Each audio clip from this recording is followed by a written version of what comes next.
Very good afternoon from London. Welcome to the RANsquawk afternoon briefing for today, Thursday, the 8th of December. So we have just completed the Draghi press conference following the rate decision where, as expected, the ECB did cut rates by 25 basis points. A couple of things to take away from the press conference.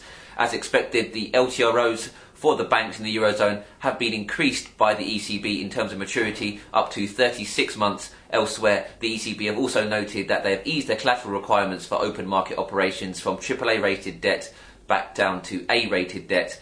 However, there has been a turn of sentiment following the later comments from Draghi. We've seen a sharp sell-off in the stock futures and an increase in risk-averse trade. That's following the notes from Draghi saying that the IMF lending does not fit in with the EU treaty and that IMF lending will have to take place outside of the realm of the ECB. So that has put some distinct pressure, particularly on the DAX future and the stock markets across the Eurozone, with the euro currency also seeing some downside pressures.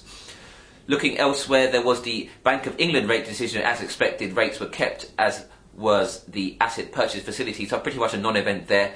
Moving forward, we have the EBA coming out at 5 o'clock London time.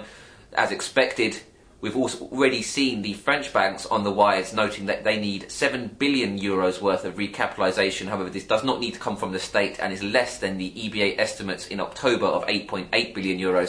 And following that, we have the start of the EU summit today, so it's a very busy day in terms of market moving information. We're looking out for any comments as that summit does get underway later on today and moves into tomorrow's session. But that's enough from me. Have yourselves a great trading day.